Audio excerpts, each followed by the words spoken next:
नमस्कार विद्यार्थी मित्रांनो, श्रीनीट नर्सिंग क्लासेसमध्ये आपणा सर्वांचे मनपूर्वक अभिनंदन।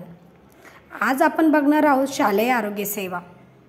शालेय आरोग्य सेवा याची उद्दिष्टे आरोग्य निरीक्षण, आरोग्य सेवा व पोषण याद्वारे मुलांच्या वाढ व विकासाला हातभार लावणे, सांसर्गिक आजाराचे प्रतिबंध व नियंत्रण करणे, आरोग्यपूर्ण शालेय जीवन देऊन आरोग्यविषयक दृष्टिकोन सकारात्मक ठेवणे।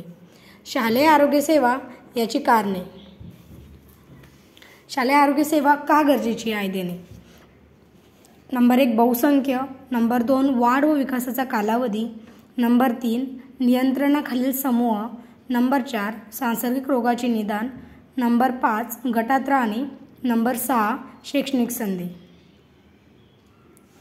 नंबर 1 बहुसंख्य। सर्वच देशामध्ये 5 ते 14 वर्ष वयोगटातील शाळेत जाणारी मुले यांचे प्रमाण खूप जास्त आहे।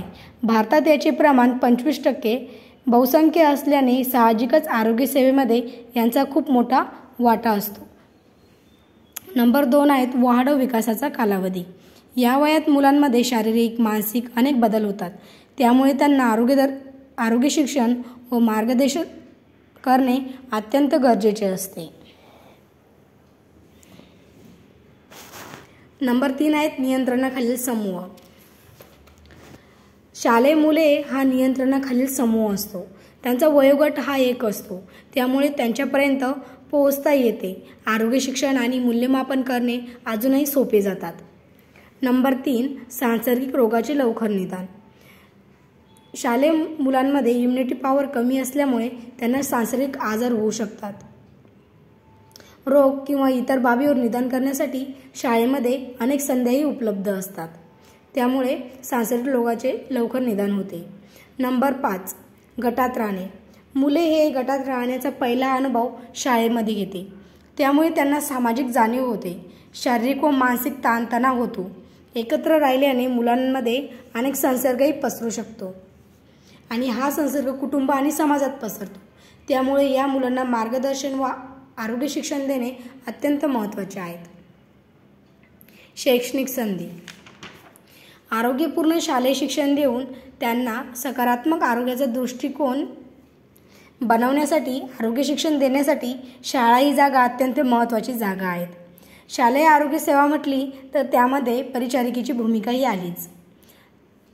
शाळा, घर व समाज यातील परिचारिका ही दुवा असते, तर आरोग्य कार्यक्रमाचे संघटक व समन्वयक असते।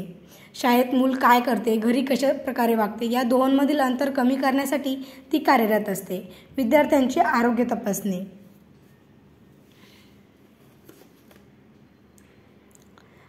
आरोग्याबाबत सल्लागार व शिक्षक अशी भूमिका ही परिचारिका पार पाडत असते।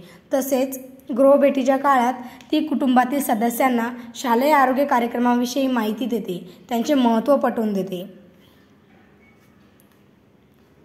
शाळेमध्ये आरोग्याबाबत कोणत्या विषयावर व्याख्याने द्यायची याचे नियोजनही ती करते।